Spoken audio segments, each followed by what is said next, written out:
Not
because I suffer fast, not because I pray and fast.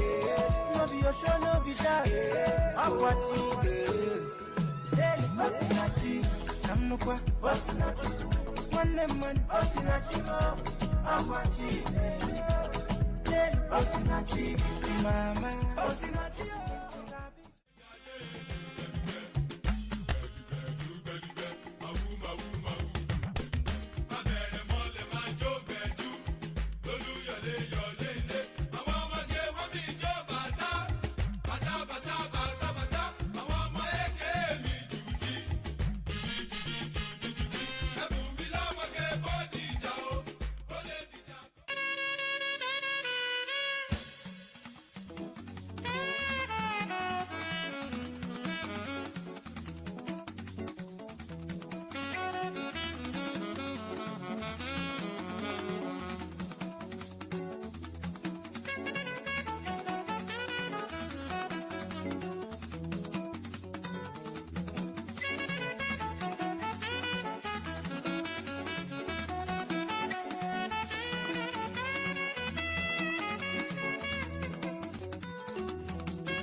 wọ̀nyí kéré sí nọ́mbà wa. A ní wọ́n kéré o, wọ́n kéré o, wọ́n kéré sí nọ́mbà wa. Wọ́n kéré sí nọ́mbà wa, àwọn ọmọdé wọ̀nyí kéré sí nọ́mbà wa. Wọ́n kéré sí nọ́mbà wa. Wọ́n kéré sí nọ́mbà wa. Not because I suffer fast, not because I pray and fast. No be your show, no be that. I'm watching. Hey, Osinachi, I'm no kwa, Osinachi. One man, Osinachi, I'm watching. Hey, Osinachi, mama, Osinachi.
A ní wọ́n kéré o, wọ́n kéré o, wọ́n kéré sí nọ́mbà wa.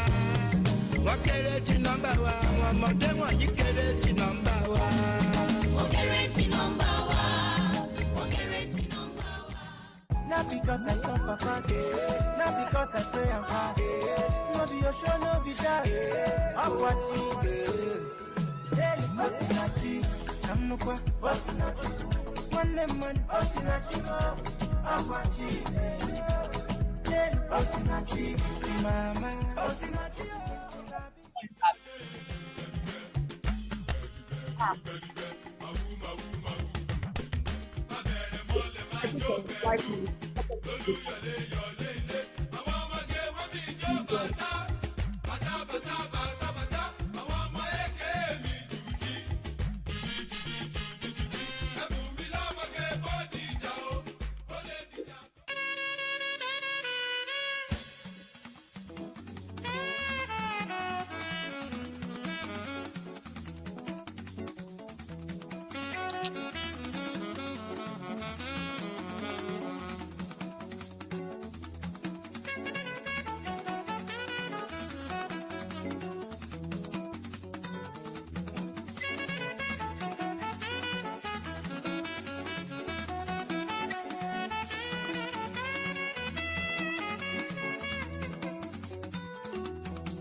We still have a few more minutes. Welcome everyone to the panel on fame, fandom, African celebrities, and historical and contemporary perspectives.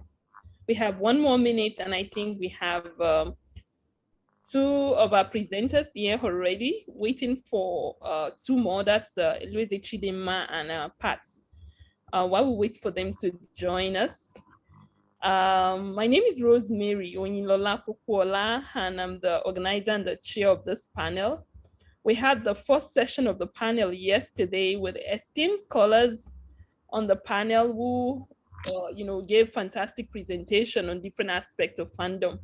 We had the president of the LSA who gave us intriguing insight into the world of the fandom of Fuji, from the street to the digital, and of course to the imaginaries of fame. The fame exists beyond just what we can see, to even the mental perception of the famous and how the famous is also being perceived by those who really draw inspiration, whether from their hearts or whatever it is that was responsible for their fandom. And then we have Professor Vicky Bernard gave us an exciting and intricate, understanding into the world of, fame within the sacred wall of the church. Now, over the years, when we think about fame and fandom and, celebrities, we always seem to always situate it within the walls of entertainment, musician, cultural icons, and all of that.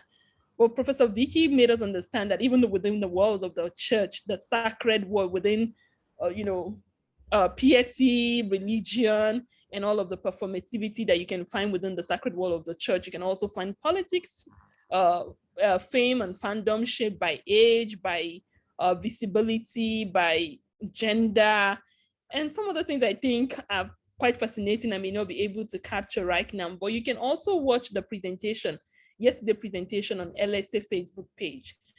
Thankfully, we have three of the panelists. Okay, we still have two. We're still waiting for Pat, but while we do that, I think I would introduce the current panelists who are present, and while others join us, I'll be glad to also introduce them. Yesterday, one of our panelists was not able to present, and so for that reason, we'll be having four presenters today. Just also to kind of give you an overview of what we'll be doing in this panel today. After the four presenters have presented their papers, and then we take a few questions, I thought it would be also important to also think about future area of research. I've gotten emails from attendees from yesterday's event asking me, I'm interested in fame beyond, just human. I'm thinking about this, I'm thinking about that. And the recent book of the LSA president deals with animals, non-humans, and I think it's a fantastic entry into the ideas of fame, and we may briefly touch on that. I have pleaded with him, knowing fully well this is one of the most busiest time for him, to kindly spare us, even if it's just 5 minutes or 10, to just talk to us about what new vistas of research and knowledge does non-human world open for us in the study of fandom. And so I'll read the profile of Ikechukwu Ifeoluwannamdi and Ikechukwu Akazue. I'm sorry if I don't pronounce that right, and then they will have the floor to make their presentation. Victor Ikechukwu Akazue is a lecturer in General Studies Unit and in the Department of Mass Communication, Crawford University, Ogun State, Nigeria. He holds a BA degree from Obafemi Awolowo University, Ife, and MA in Literature from University of Ibadan, Nigeria. His academic and research interests include African literature, communication, and education. He has over 15 years in the education sector with local and international organizations. He's an erudite scholar with polished communication skills who strives for excellence and precision at all times, in all positions and circumstances, attaining professional distinction and proficiency in teaching and training. The second presenter who is also presenting, it's a co-authored paper, is by Uchechukwu Ifeoluwannamdi, who is a doctoral researcher and lecturer also with over 10 years experience in teaching at the university. She has her first degree in English language and education from Obafemi Awolowo University, another degree in English language from University of Ibadan, and currently on a third degree in English phonology from University of Lagos, Nigeria. She teaches language and some other courses under general studies at Crawford University. She's a member of phoneticians and phonologists in Nigeria, the International Pragmatic Association, and the African Studies Association, to mention a few. Uchechukwu and Ikechukwu will present their paper on courage, wealth, and royalty, a generational change and perception of celebrity status. You have the floor, please.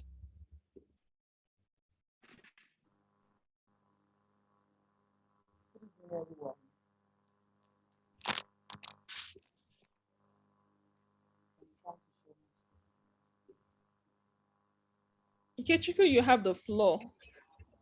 So I'm trying to share my screen. Yeah, take your time.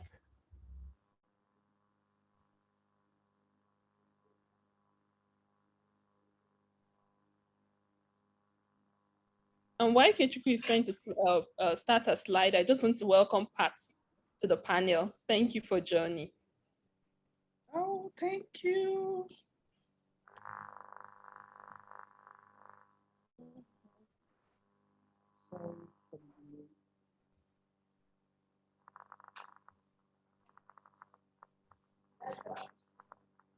Sorry.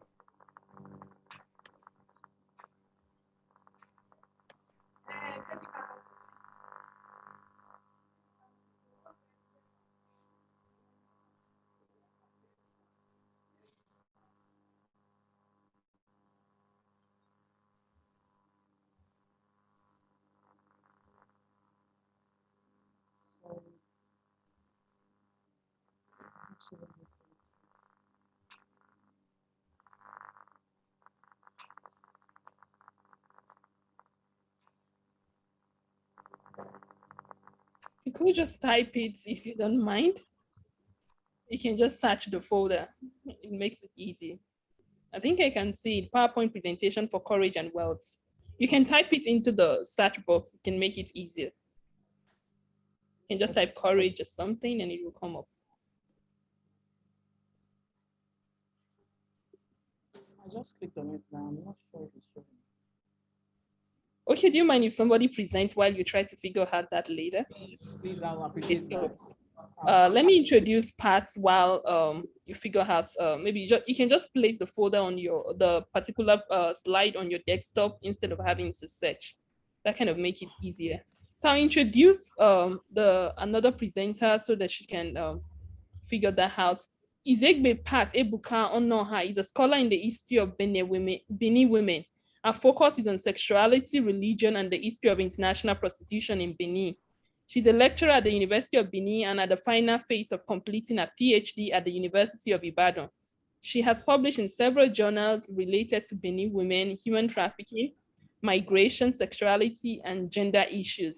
She's a seasoned researcher who has won several research grants with French Institute of Research in Africa, IFRA, and other notable international organizations. She'll be presenting a paper on digital shame, international prostitution, and social media influencer in Benin from 2015 to 2011. Over to you, Pat. Hello. Yes, we can. Can you hear me? Yes, we can. Okay, is my network clear? Yes, it is. Okay, because it's kind of challenging over here. All right, good evening, everyone. I will just speak to my paper because first and foremost is a paper in progress. We are working on it, and the technological challenge we are having over here because of network, so I'll just speak to it. What evoked this paper was when I saw your fandom and celebrities stuff. So I decided to look into the new set of celebrity we have in Benin. You know, social media has given a whole lot of people a new break, as in ordinary people becoming celebrity. Rudolph just analyzed that in the past, before you become a celebrity, you must have one talent or the other, maybe you're an actor, you are a musician, you are something. But these days, you don't need to have any of such talent. An ordinary person who is able to build internet followership, I said social media followership, like from Instagram, Facebook, can become a celebrity.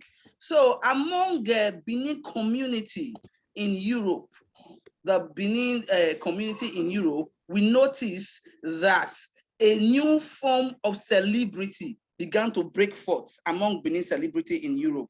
And how did it come about? These people, I broke my paper into four different sections. I look at the history of Italo celebrity, the fame that had come with them. I made mention of scholars who has started the work on different celebrity, but I even used Dr. Popola's work and all that to look at the literatures on celebrity. I analyzed that because I'm not so familiar with that terrain, so I don't want to mention them wrongly. So I will just keep that aspect. So, and the aspect that I want to deal with, which is my own area, is the history of Italo celebrity. From the late 1980s to early 1990s, there was now a group of women who went to Italy. First, they used business that they went to buy lace, clothing, and jewelries like gold to sell in Benin. That was the funds that they were using at the beginning. That was the business they were doing. That even though it has a deeper historical background from the 1970s, when Benin women, when the Dumas company came to Benin, and they were headed by Italians and French people. And these people began to marry Benin women. And so as they began to marry Benin women, they took them to Italy. And some of them, you know, such things were new in Benin, that somebody went to Europe and came back, somebody married a white person. So they came and began to form a new set of league, gang, and celebrity. They'll come back, they'll build houses for their parents that didn't have houses before. So, and that was, some of them took their family members, their cousins to Italy. And when they got to Italy, they were working in plantation. That was the historical background. And they were working in tomatoes plantation. From tomatoes plantation, they saw that Italians didn't have lot of women. They had more men than women. That is the historical fact that we have. So the men were always chasing these Black women, and they were ready to give them some fee. They were not interested in maybe any serious relationship, because most of them were married as Roman Catholic. So, you know, in Roman Catholic, you are not allowed to divorce. So, and they just wanted to have fun with them. And these women were like, okay, they allowed it. And that was some of these Benin women were working in plantation, found out that they can make more money with sleeping with Italian men, even better than this plantation job that they got themselves into when they got to Italy. So that was how these ladies started building connections. And they're like, okay, we have gotten some money. You know, Benin is a community of family. This family helped this family member. So you go back home, bring another family member. And that was the history of international prostitution began in Benin City. So from that, from the 1990s, like I said before, a new set of women who were first at the beginning, where they began to emerge. When people realized they were doing prostitution in Benin, in Italy, at first they rejected, castigated, because some of them could not have children again. Some of them could not find husband to marry. They just had money, they had class. You know, you have beautiful women with jewelries, high level of makeup. They color their hair. They do all kinds of things that the normal Benin women do not do. So these women now started a new class. So I'm talking about the celebrity from the local level before it got to the international level and the social media level. That is the focus of my work. As a historian, we'll have to look at it from the background. So that was how these women started showing off and all that. So they began to form a circle. They started with different type of women clubs. That if you are not going to Italy, you will not be in that club. If you are not going to Europe, you cannot be in that club. And these they were just on their own, doing their own thing. You know, they didn't send men. So it got to a point they began to buy husband for themselves. Since you say we cannot have husband, okay, I will steal your husband. We'll use money to buy them. So they began to buy husband for themselves. These are the parade boys that I talked about in other part of my work and all that. So there was a new form celebrity at Grand. When they go to party, they spray money. They are popular. You hear Madame Italy, names like Madame Italy in Benin. You hear Madame Dollar in Benin. You hear Madame First Upstairs. These are women who made money in Italy and became traffickers. Some of them became traffickers. Some of them became big business women. Some of them became hotelers, the biggest hotels in Benin. Some of them had it, you understand? So from that was the first level of the celebrity. That's the Italo phenomenon and celebrity, the first section.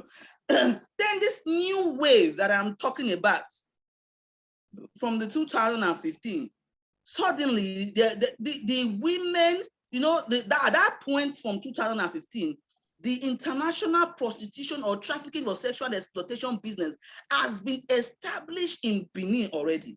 So we are dealing with 20,000 women from Benin, only in one city in Italy, more than 10,000 in another city. And you understand what I'm saying? Strong Benin community. So most of them, by the time they finish paying their madam, they now retire. Some of them now bring girls home. So they don't even do anything. Their girls are working for them on the street. At the end, they now saw that social media can make them popular. They entered into creating YouTube channels for themselves. You have a very popular one that is called Iyore of France. She's actually in France, and she used both comic, you know, they are not educated. She can't speak any form of good English. So our English, you should go online, just look for Iyore and our comic English stuff. You will see a whole lot of them. The English that she will speak will make everybody laugh, and our videos will be going round and round because of those English and all that. And recently she did a video analyzing Benin women in Italy. I was asking them that, you want men to love you like that, to accept you like that, after you have used your body to build upstairs, that the body that they used to build, I don't want to use the name, okay, maybe the private part that they used to build 2 upstairs in Benin, is there anything in that private part again? For a man to accept you, you have to, you know, she's speaking Benin in this thing, no, I'm interpreting in English. For a man to accept you, you have to pay. That our men are even trying, that they're even accepting you people. Who do you think you are? I'm just describing you know, the way I'm doing it, the way she acts. So she acts a whole lot, and she has lots of followers. And most of these people are from Benin community. You know, in the last election, these social media presenters, that's what they call themselves. They don't call themselves influencer. You know, they are not educated. They will say, we are social media presenter. They have different associations from different places. So, and all of them, most of them are local,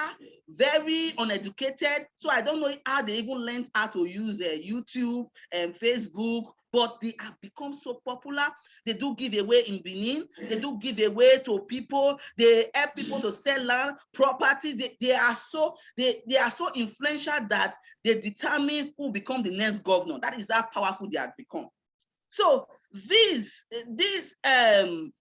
okay, I have a few minutes. Let me quickly round up and all that. So these are the different phases. So I broke it. This is the second phase where I would deal with their popularity, how they became popular online and their online presence. Then the second aspect is their saggering themselves. This is where the shame comes in, you know, between shame and fame. You know, we had one of them inside who actually had sex on social media just to gain more followers. She now has up to 10,000 followers to gain more followers, and to show that there is nothing that she has not done. She said that she's been a prostitute, and so what? She's in UK. So she did it.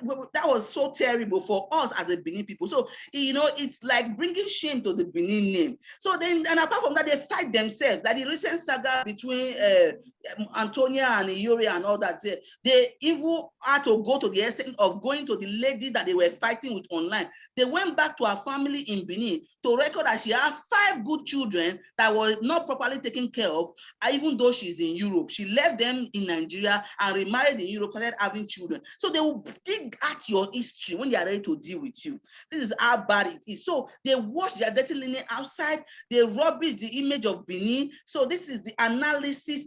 Is it fame? Is it shame that they are bringing to us?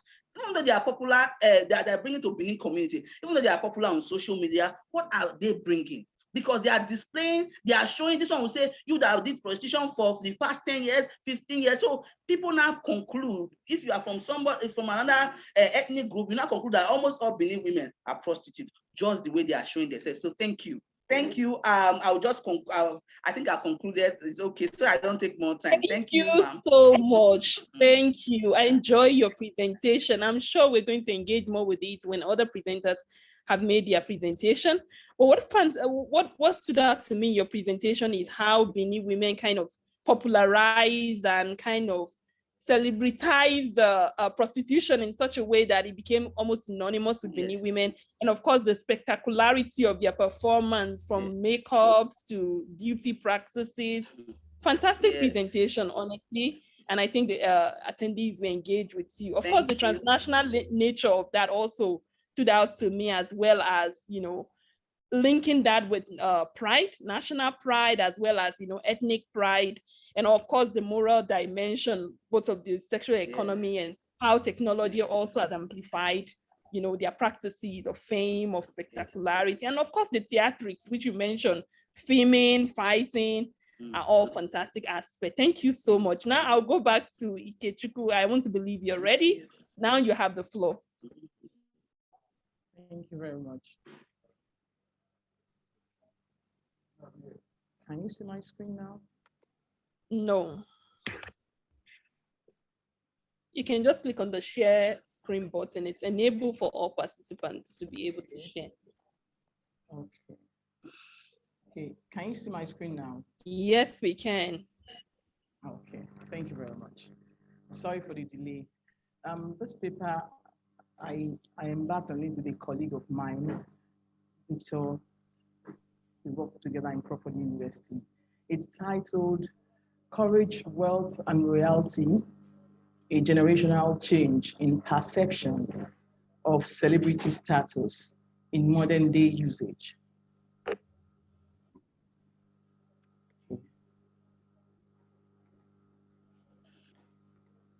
Okay.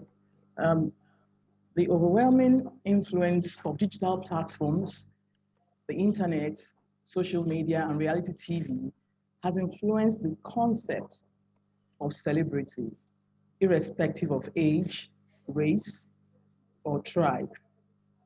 Their audience is influenced in no little way. In the past, we had courage, wealth, and royalty as celebrity indicators. But nowadays, the story is changing. Celebrity status is conditioned today by money, fame, and social media popularity. And this informs the generational change in perception. Many researchers have looked into the concept of celebrity and its positive impact in advertising and branding. Though not much have been done about the shifts in portrayal of celebrity in the past. And this has this has created a gap which this paper is out to fill. This paper attempts to create a link between celebrity status in the past and its modern day usage. In terms of methodology, Voyant Tools, which is an online application for text analysis, was employed. The study is premised on the theory of sociology of literature.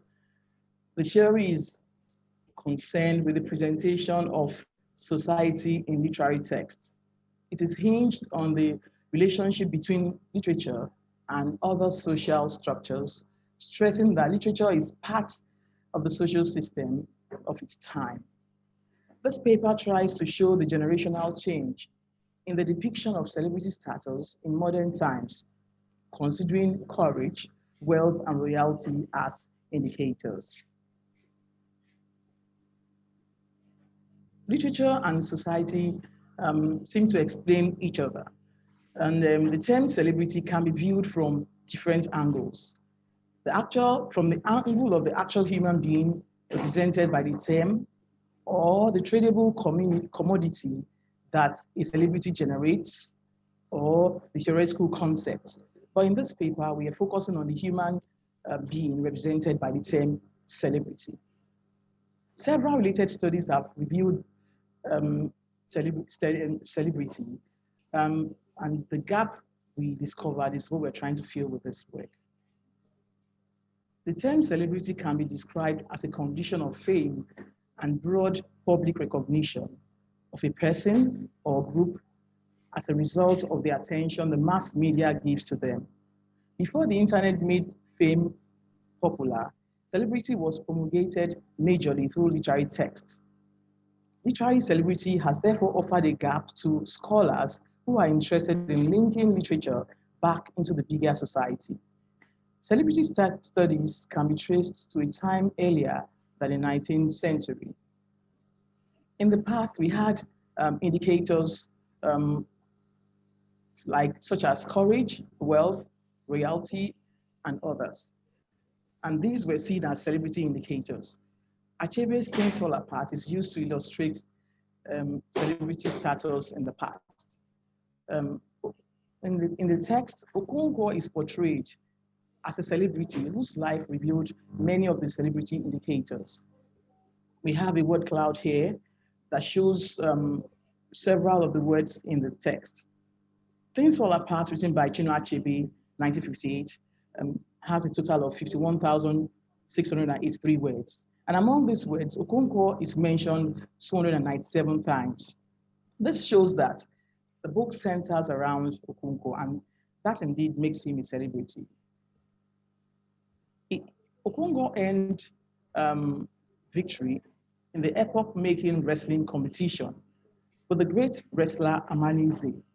His fame was known throughout 9 villages and beyond. He was also a warrior, and he won credible prowess in 2 intertribal wars.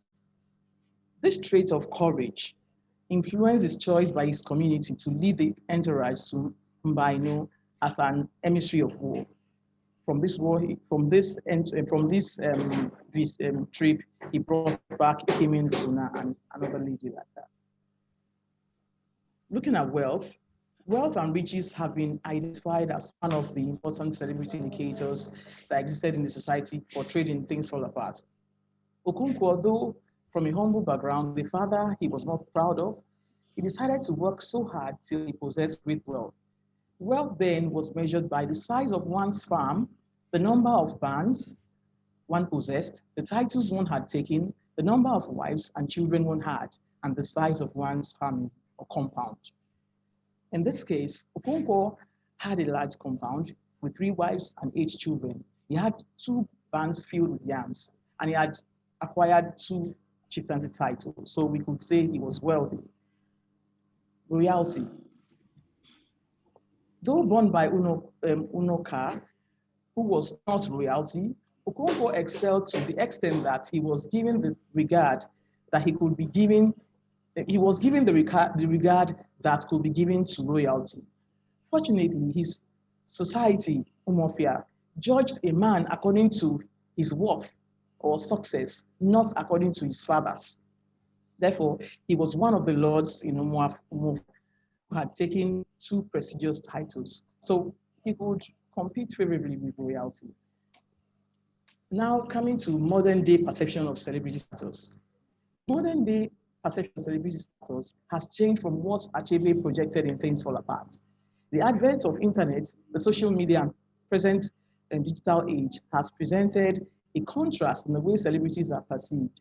The media now plays a crucial role in the creation of celebrities, just as it provides visibility and a distribution channel for celebrity activities.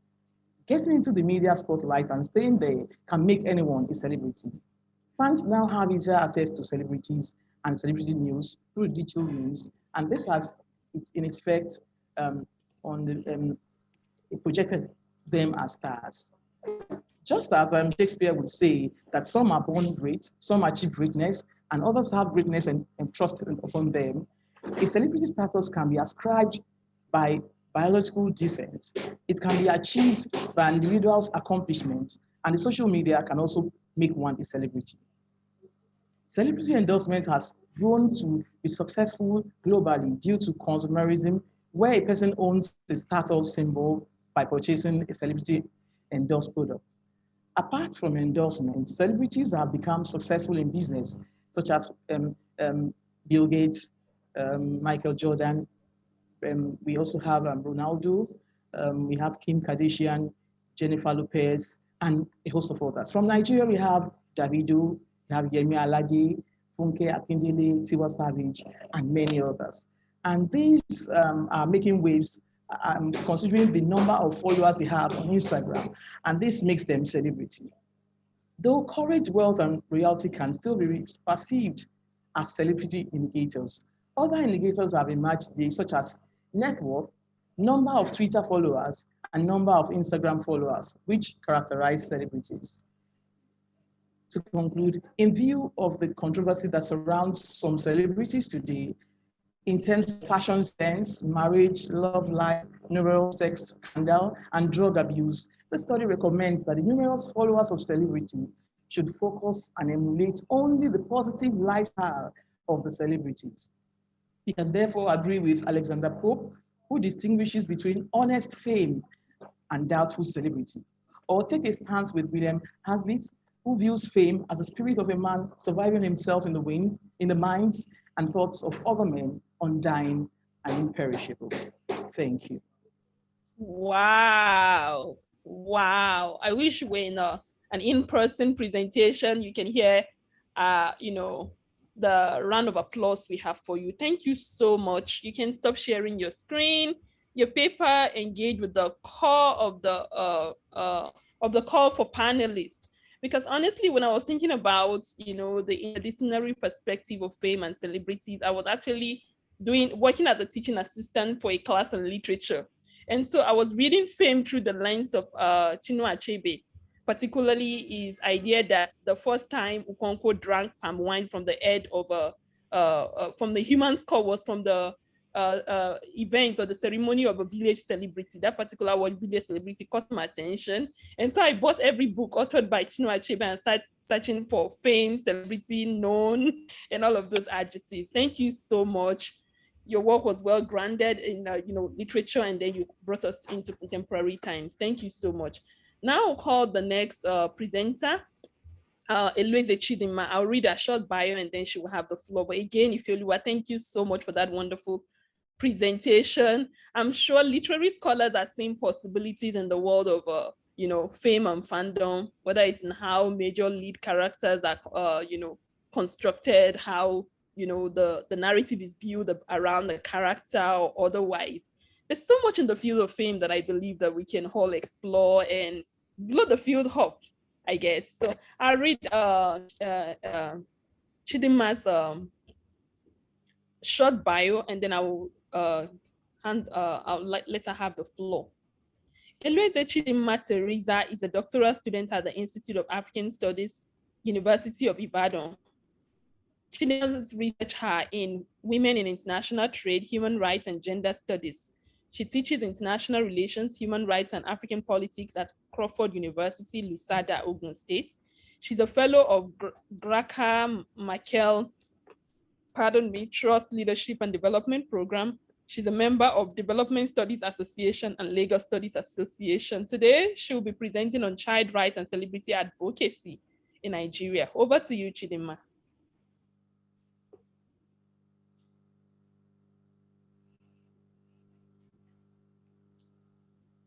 Thank you.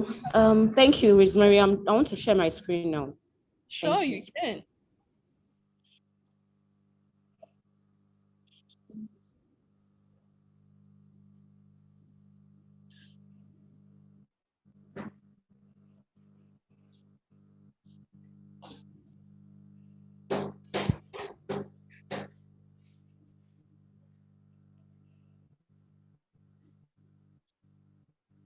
Chidima, are you able to share a slide, or do you need more time to do that so someone else can present? Yes. Okay. Okay, someone else should present, please. All right. Okay. So I want to introduce Odunayo while Chidima tries to sort out technological issues, and then we will return to that. Is that okay, Chidima? Or are you able to present now? No, you should go ahead. I'm trying to sort it out. Thank you. Odunayo, I will introduce Odunayo, and then we'll return to Chidima in a few minutes. Odunayo P. Ogunaike formerly taught history at the University of Ibadan, Nigeria. He specializes in studies on African culture with emphasis on African indigenous music, Yoruba chieftaincy politics, infrastructural history. He has published in learned journals and edited books. He currently works on the impact of Yusuf Olatunji on the business of his patron from his indigenous and strategic advertisement. His latest publication is titled One Beat, One Pound, Kasumu Ishola Sani, the Sakara Master Drummer. Today, Ogunaike will be presenting on Between Art and Business Patronage. Between Art and Business, Patronage Music, and Yusuf Olatunji in Perspective. Over to you, Ogunaike Odunayo.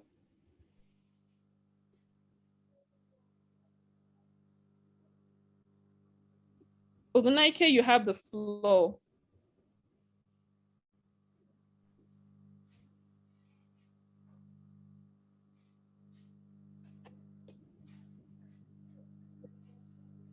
It seems that presenters are having technical issues.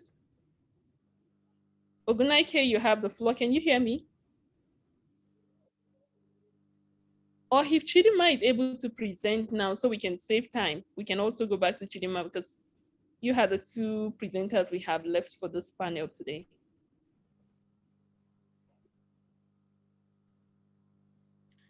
The hotel Wi-Fi is actually very bad. I'm the only one that has, yes, everybody, no one is able to present. They just come to my room. I think there's a small corner in my room that has a network. Okay. And I think Ogunake is upstairs. I don't know. Maybe I could go and get him down here now. Okay, so I think it's time to coordinate. Let Chidima present while Ogunake. Okay, let's see. Chidima, are you able to present? Chidima, are you there? I'm trying to share my screen. Okay. But I'm finding it difficult. Okay. Can speak to the paper. You can also speak to the paper. Little challenging connecting. It's here.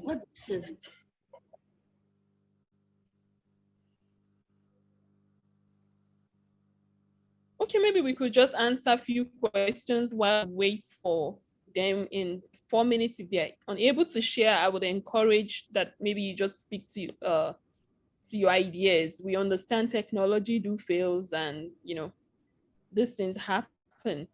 And so someone is asking, I would like to know if there's a difference between social media influencers and celebrity. And someone else is also asking, I would like to know if fame increases self-consciousness to a person's detriment. The questions are in the chat box for individuals who would like to answer. So to the question about if fame increases one's self-consciousness to a person's detriment, my understanding in the few years of researching fame, celebrities, and stuff like fandom, one thing I think I've observed as a consistent pattern across, transnationally for all famous people is the fact that fame denies people of normalcy, it denies them of seclusion, and it denies them of privacy. By normalcy, it simply means that, they can't just walk on the road and decide, oh, I'm going to urinate by somewhere. There's a picture I showed to some group of high school students recently in the United States of, famous Nigerian popular artist, Banky W, who was spotted somewhere trying to relieve himself. Every day people do that, but when you're famous, denied of normalcy, everything you and of course, when it comes to privacy, you don't have a private life. Everything about you gets analyzed. The trending news in Nigeria is about a popular Nigerian politician, former Senate president, allegedly involved in organ harvesting. And so his daughter's health situation is out there. So my understanding of, the drawbacks of fame in the few years I've been researching fame is that fame denies people of normalcy, it denies them of privacy, and of course, seclusion. So I wonder if our panelists have been able to figure out the internet thing, and I can give them the floor to make their presentation.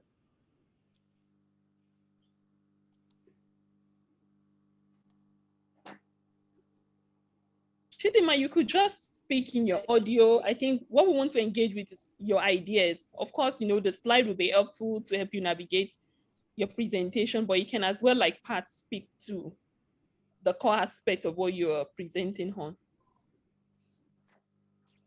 Okay, fine. Hello.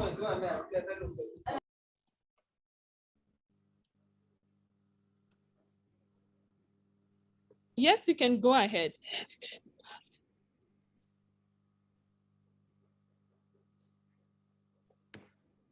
All right, hello. I will start my presentation with a quote by Nelson Mandela, which says that the true state of a country. I'm so sorry, okay, all right. The true character of a society is revealed in how it treats its own children. Now, there's a story that will give us context to my presentation. In 2013, the National Assembly decided to review a clause in the Constitution, which is Section 29, Section 4B, in which says that any woman that is married is of the marriageable age. And he raised issues issues from the public and even from the National Assembly, and it was taken to the to be voted. This was as a backdrop of Senator Ahmed Yerima, who married a young girl of 13 years old and paid a bride price, a dowry of $100,000 as a dowry. And he objected it, even though the House had two-thirds of the majority, and afterwards it was thrown back to the House, and the House did not pass the law. Now it's obvious that child's rights. The question is: do children in Nigeria have rights? Are they protected? And you'll find out that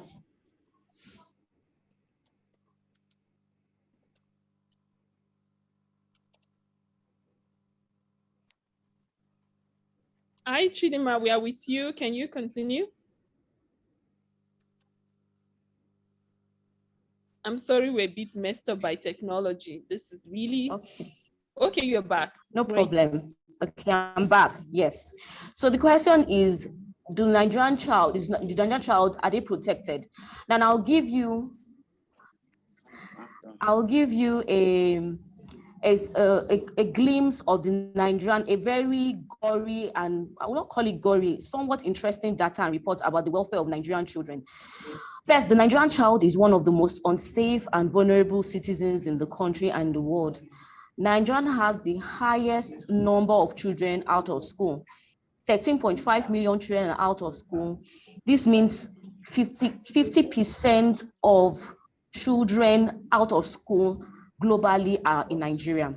According to UNICEF, 54% of Nigerian children suffer from multidimensional poverty, which is common in the rural area. And this makes them susceptible to all forms of abuse and hampers their well-being and development to adulthood. Another issue about the vulnerability of children in Nigeria, it comes to their health. In terms of child malnourishment, the Nigerian child accounts for 30% of children that are stunted, 29% that are underweight, and 18% that are wasting. Now, the Nigerian Children's Act was brought into bear in 2003 after we had signed the Convention of Child's Rights in 1989, and that became adopted in Nigeria in 2003 during General Obasanjo's regime. And it will interest us to know that only 24 states have adopted and codified the child's rights. And codifying the rights is by the state assembly.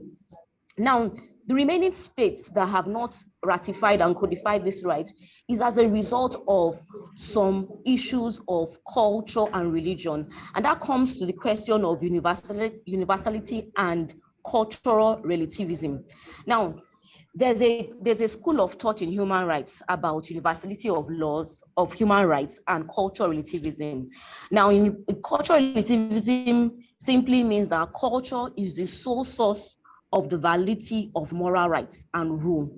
And universally means of human rights simply means that culture is irrelevant to the validity of moral rights and rules which are universally valid.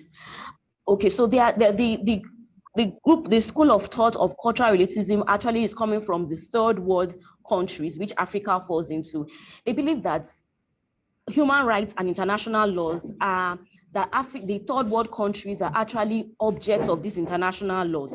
They are not subject. They were not involved. They didn't include their the issues of their moral rights. Okay.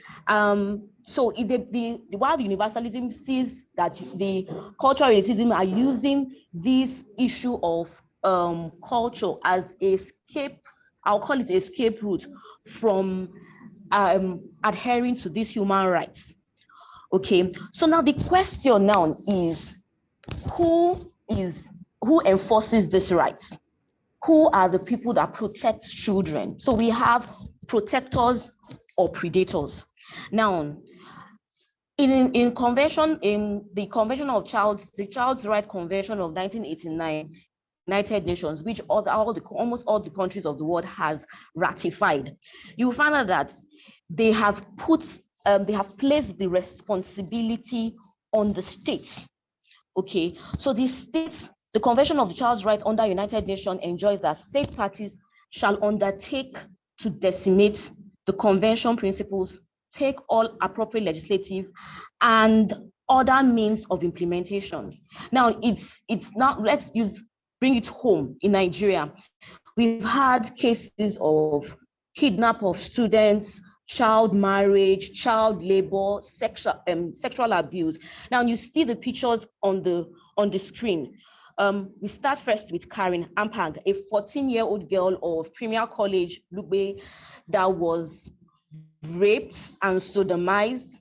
A used condom full with sperms were found in her. She died, and the school has, the police has refused to release the autopsy of this girl. We see the case of Don Davis, Sylvester. How has the state been able to protect these students?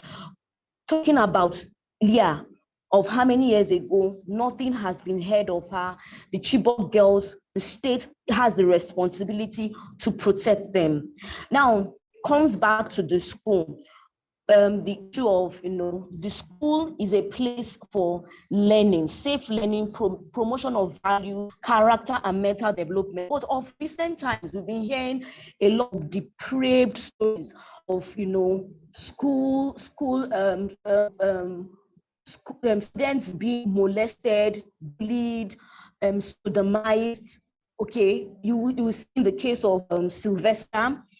You see the case of Don Davis and even Karen Apag, and you see how the school has come so powerful, so to say, before the state, and they are subverting, and there's no form of sanctions that are placed on the school in not protecting the students. Then we have the media.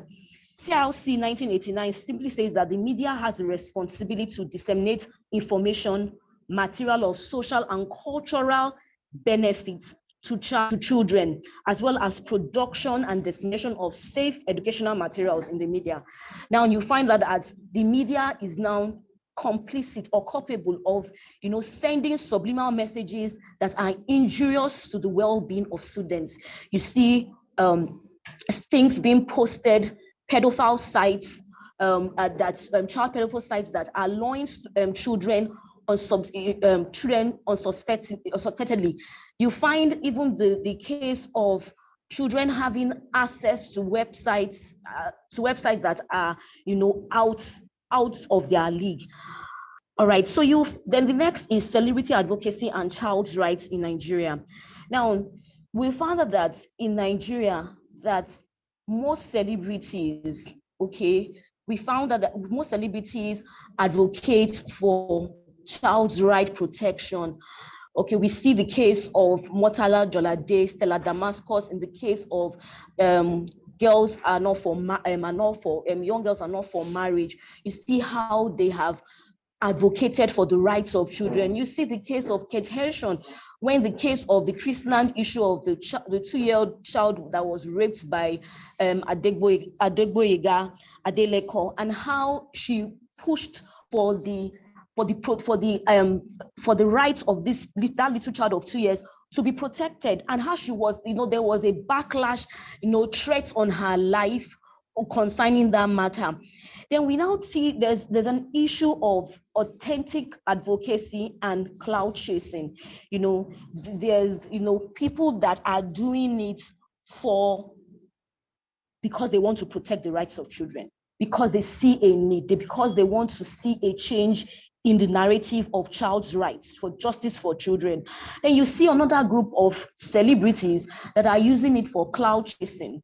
It comes to one example that comes into place is the issue of, during the Sylvester case between Kate Henson and Ubi Franklin, when Ubi Franklin accused Kate Henson of being selective in how she advocates for children's rights, accusing her that because she's a friend of the owner of Dowen School, that's why she's not, speaking out about it. And people saying, oh, this is a way of clout chasing for Ubi Franklin. So the issue of authentic advocacy and clout chasing has been an issue for celebrities, because it has been more of a bandwagonism. That's how I would term it, that, when something is trending, there has not been any form of sustainability.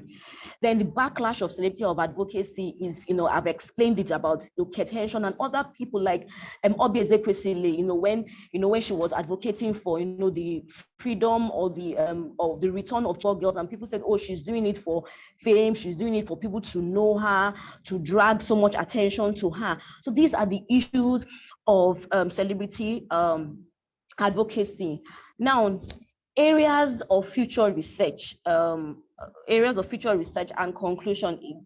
So I'm reading from my slide here, is that Nollywood and child's right advocacy, the areas that can be investigated are Nollywood. What kind of films would they be producing that can also push the issue of child's right advocacy? Other areas of research is, that people can look into is fame, child celebrity, and economic exploitation. Another area is social media censorship and child protection. And I will conclude my presentation with another quote by Nelson Mandela. And he says that history will judge us by the difference we make in the everyday lives of children.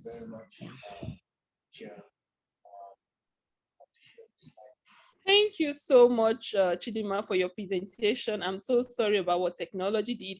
I think I was sharing the wrong slide. You need to see the slide that Chidima had prepared for this presentation. Powerful examples, imagery that can make you kind of, connect the dots about what she's saying. And one of the compelling things I think she said is the fact that children have always been at the center of politics and theatrics, especially as it relates to, using their vulnerability and their marginal situation as means both to drive fame and also to drive conversations around how the nation itself responds to its own, children.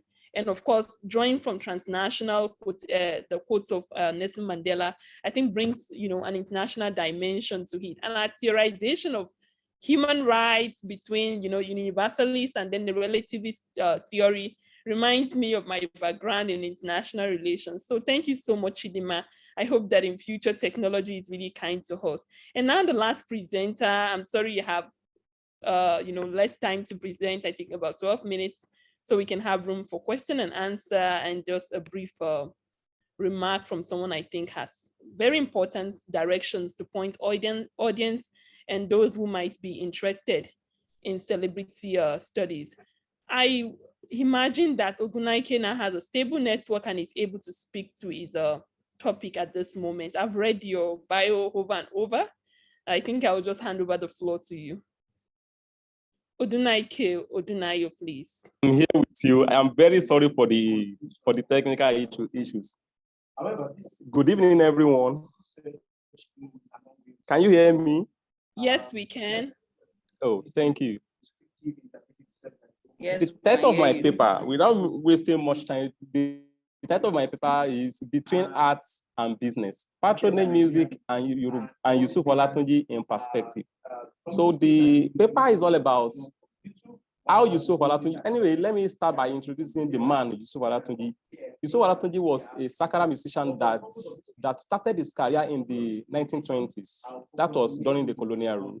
And he died in 1978. But during his career, he used his music to do many things. He used it to promote many things like Yoruba culture. He has well documented Yoruba history. Existing literature on Yusuf Olatunji have always concentrated on this aspect of his career.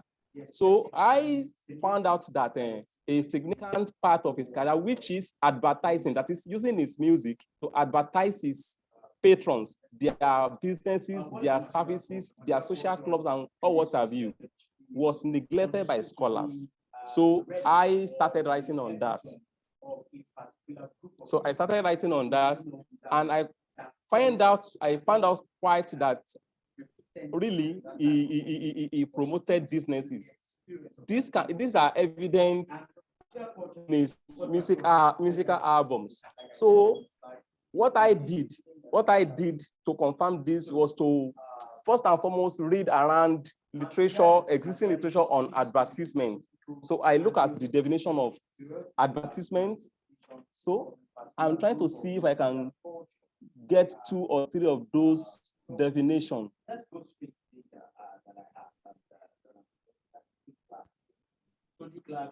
Yeah, with you? Yes, I will be with you. Okay. I'm here with you. Sure. He's one of the only extra to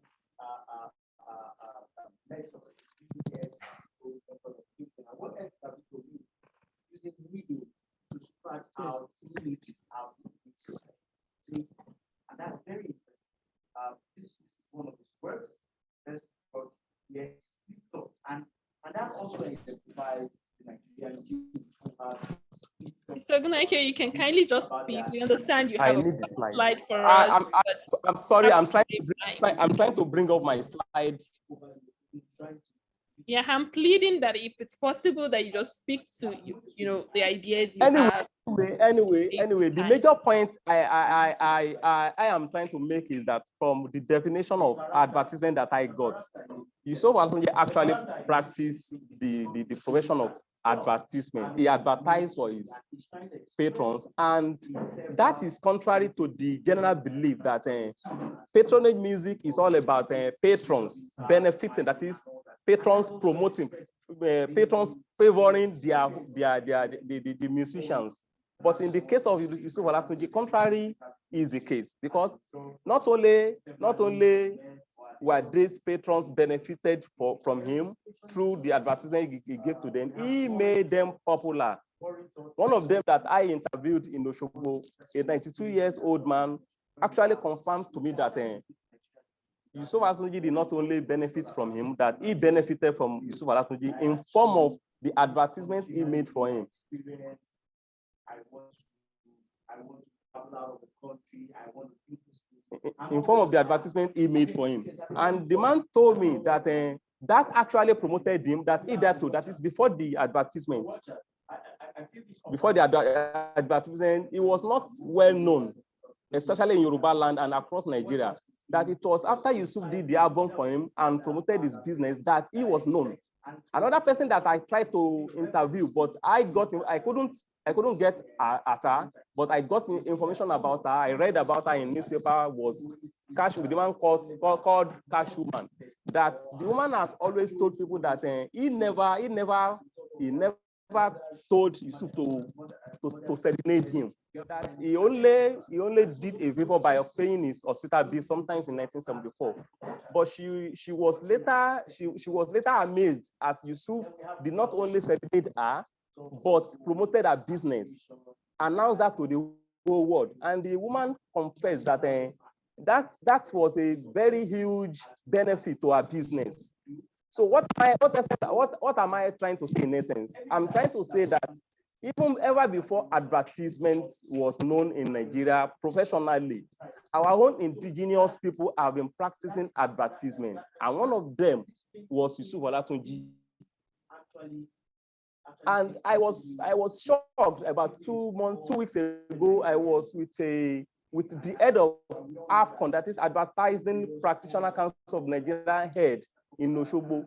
And I asked him that I have been reading around advertising.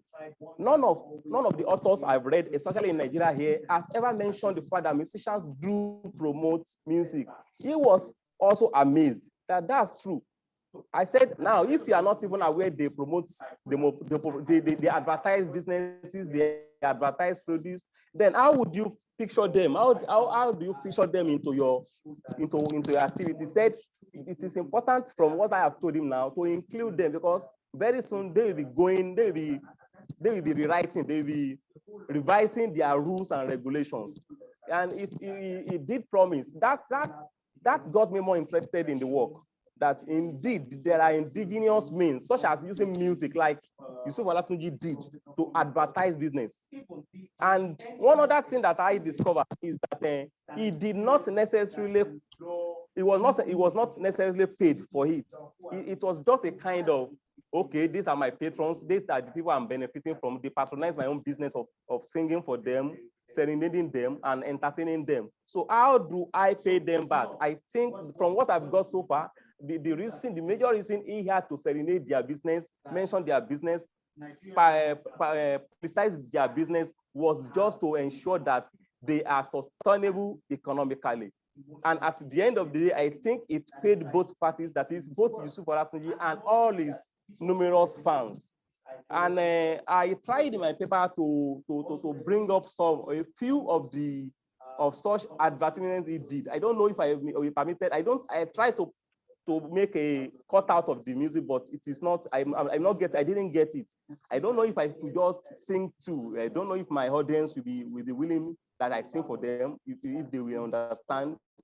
I will start by one of his adverts in volume 10, where he actually advertised a palm wine business of his friend.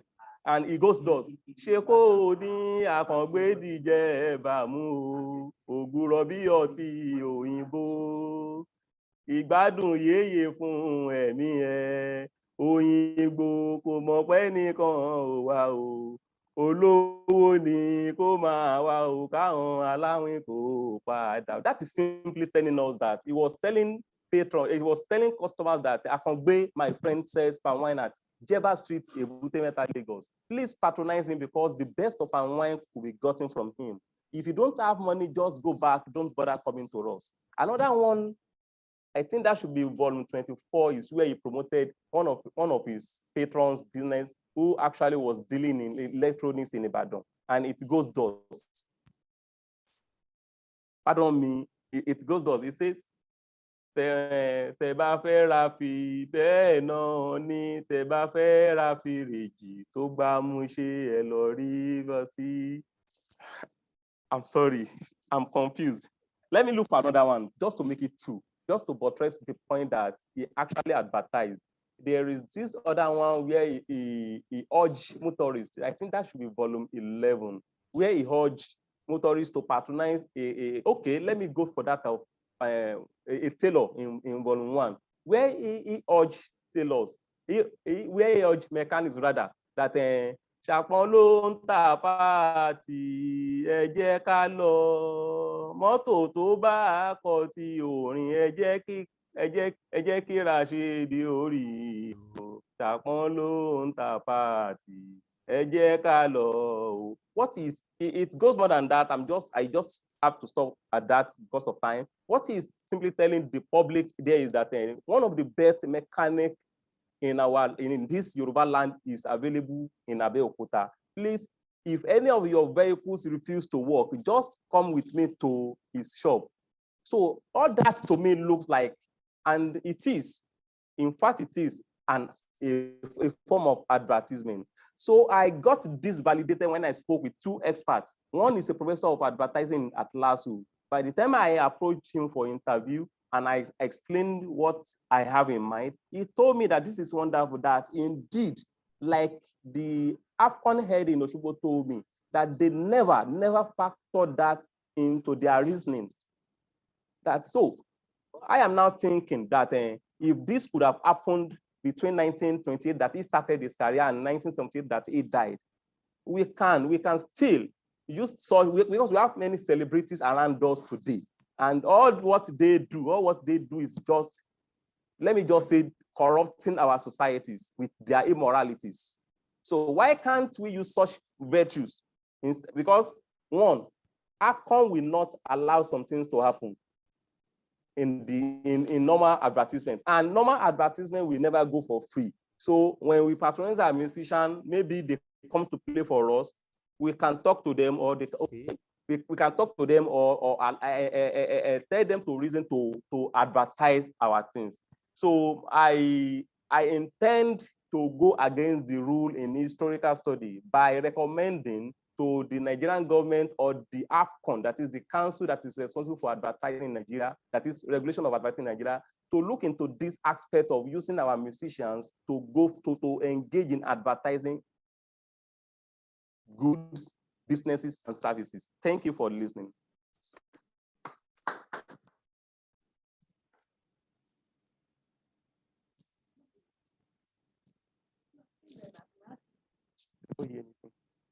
She's talking. Okay, I am muted.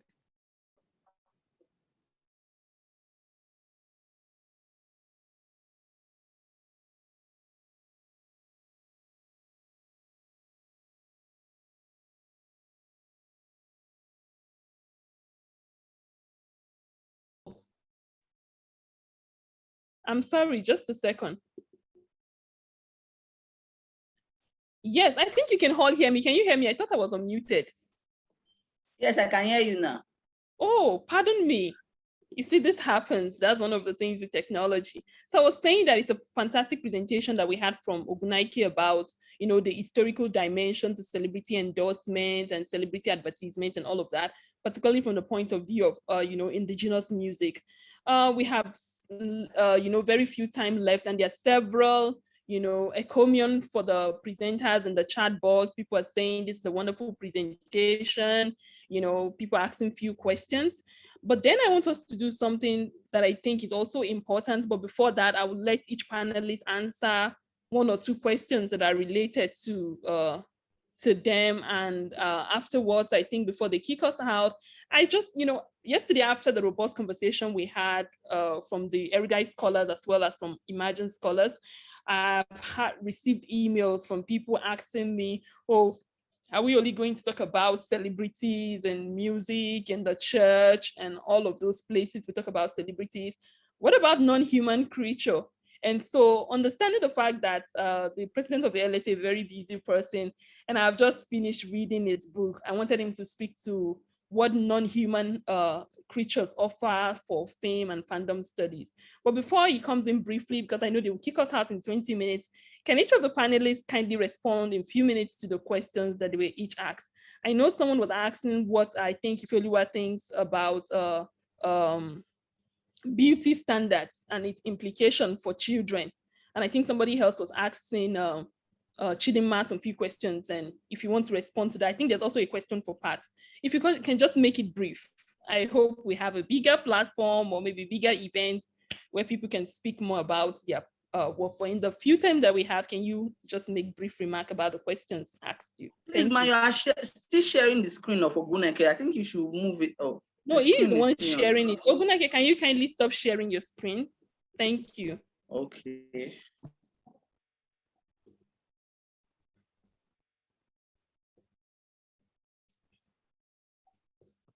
So can each panelist quickly speak to their question?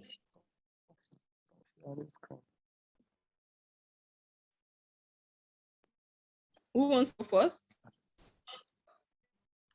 We'll go first. Okay.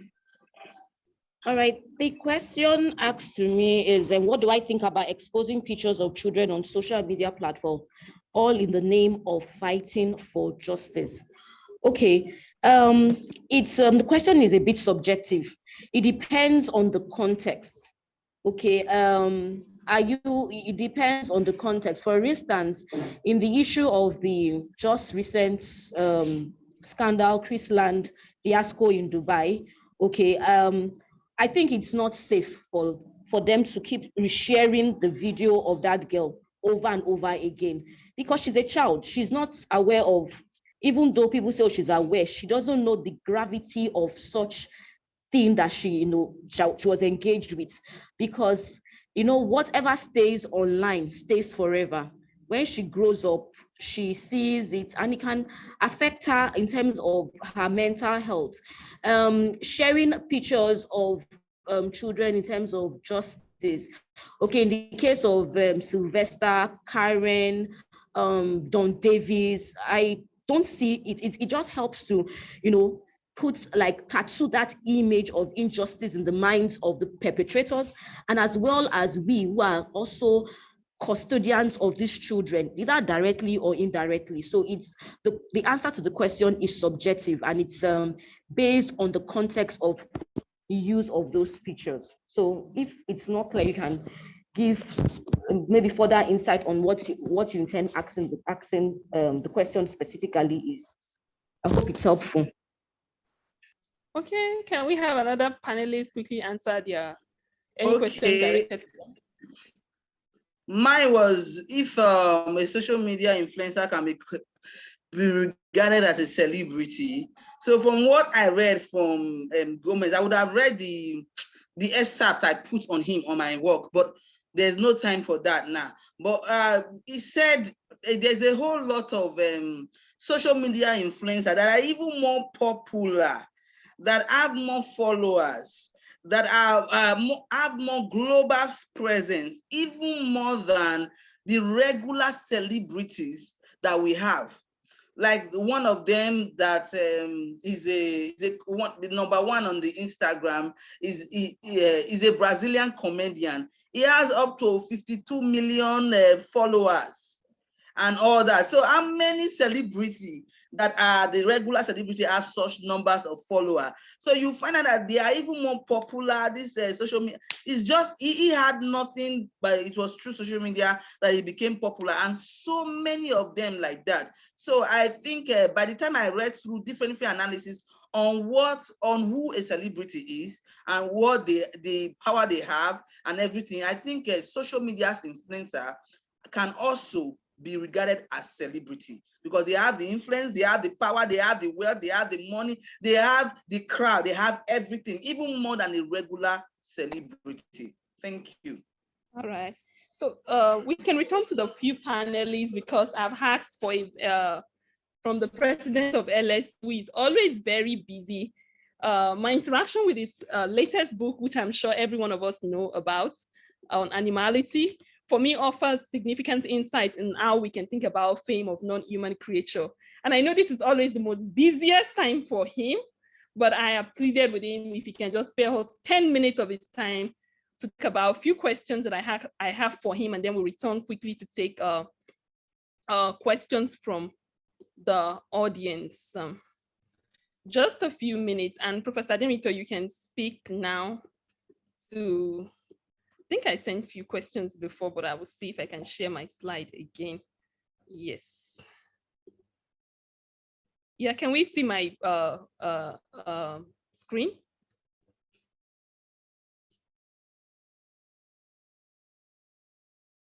Can you see my screen, please?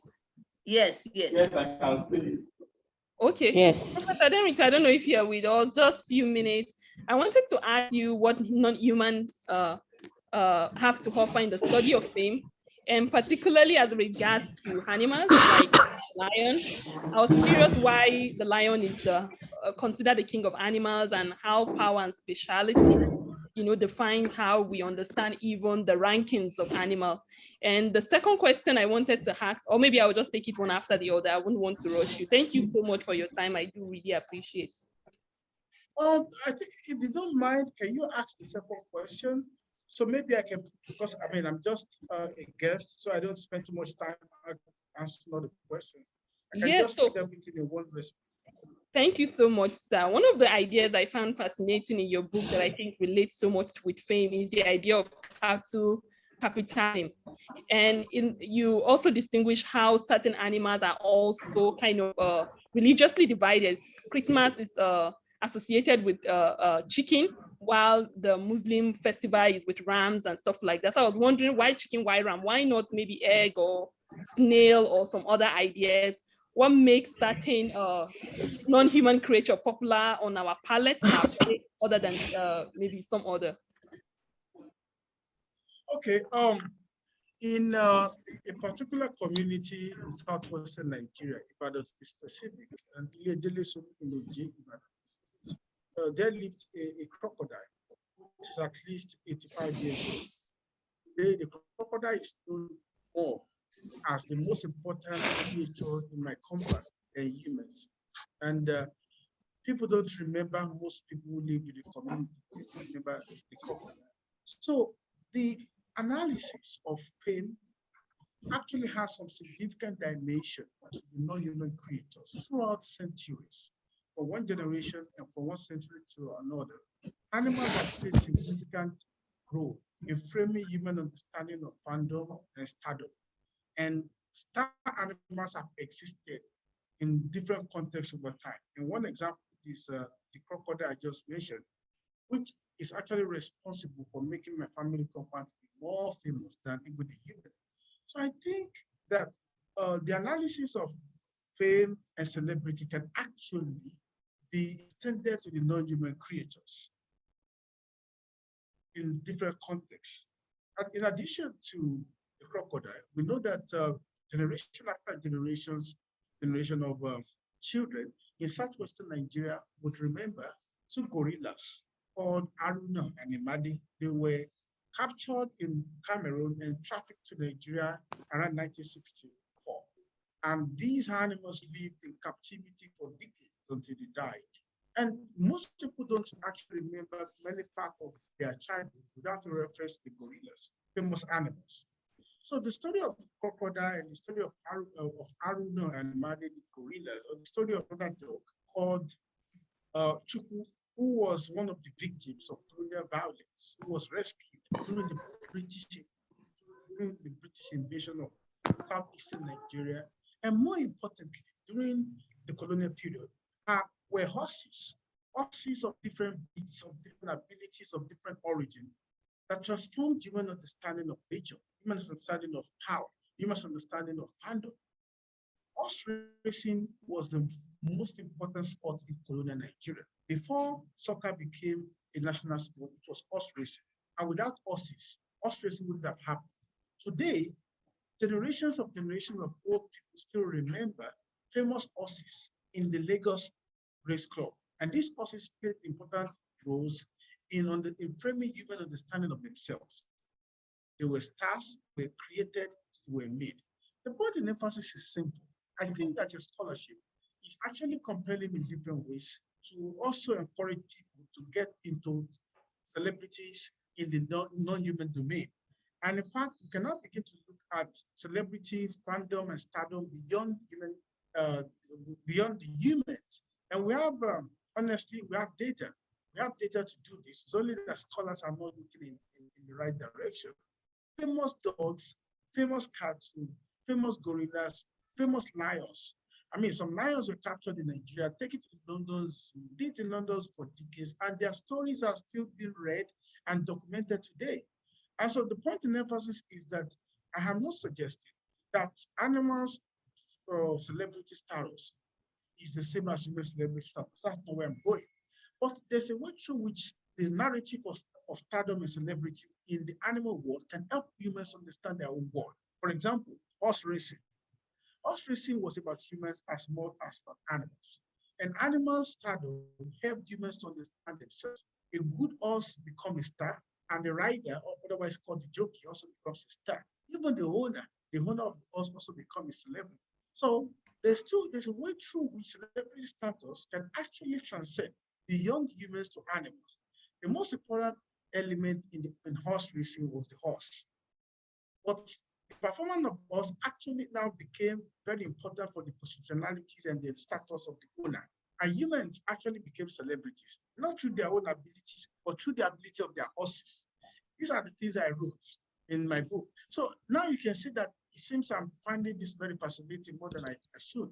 But actually, I think that the scholarship is now compelling me to begin to try to impose some theoretical or conceptual analysis on the intersections of animal stardom and human stardom. Because I'm only a guest on this panel, I wouldn't like to take all your time. I would just like to stop here and we can continue the conversation. But what I would just like to say in nutshell is that although my book spoke and wrote extensively about celebrity animals, in fact, I dedicated the book to 5 animals. One of them is Aruna Animade, who were gorillas. Another one was Alagba. Alagba was a tortoise in Ogbomoso. It reputed to be more than 500 years old. He died just 2 years ago. Choku was one of the victims of violence, who was killed, who later was rescued, but was able to survive colonialism. Another was Jubilee. Jubilee was a racehorse owned by one of the biggest elite in colonial Nigeria. And like I said, the owners of the racehorse also become celebrities by the virtue of the horse, which is a celebrity. It's just the way in which children of celebrities can actually become celebrities by the virtue of their parents who are celebrities. And so the point, of course, the book is the first book to be dedicated to animals in Nigerian history. But so the point is that, so my book spoke extensively about famous animals, but I'm now beginning to see through the scholarship of that we can begin to improve conceptual narrative. And I would like to see the possibility of people actually picking up from where I stopped and developing argument, conceptual framework, and theories to place animals at the center of celebrity analysis, or to place celebrity at the center of animal discourse. I think it's fascinating. I can't wait to see scholarship in this direction. Thank you. Thank you so much, Professor Adenrita. I know you're very busy. You're going back to the headquarters of the conference. But, you know, like I did yesterday to kind of share possible areas of research in fandom, in fame, in celebrity studies, I pleaded, I've been sending him emails back and forth all day long, please, just 10 minutes. So thank you everyone for coming to this panel. I think they may kick out house very soon. And there's so much questions in the chat box that are really, that people want Professor Adenrita to answer, but I'm sorry, he had his own presentation yesterday on Fuji. I wanted to bring up the question about his book, but I felt I didn't want to distract him from, you know, focusing on Fuji, which is what he was working on yesterday. Yesterday's session was quite exciting. I'm sorry for the randiness of today, technological, you know, interruptions and all. But I really want to appreciate everyone who is here on this panel. Flourish question is for Professor Adenrita. Sadly, he's not here to. Oh, she's asking, how do we really conceptualize what fame is? Why I'm still here. I'm happy to answer her question if she wants me to answer it. I mean, it's flourish. Okay. I will. Okay, so let me be sure. I know somebody asked a question about. Okay, she wanted to know, why do we really how do we really conceptualize what fame is? Why the shift on fame and fandom rather than on individuals and the role that they play in society? I think there was another question for you, sir, but I'm not sure. I hope that intellectuals and organizations will take up conversations on this book with you. Thank you so much for being with us. And I wonder if any of the panelists want to speak to some questions asked, particularly about why the shift from fame to fandom, and then how do we conceptualize fame? Does anyone want to speak to that? We have 5 more minutes before we're kicked out.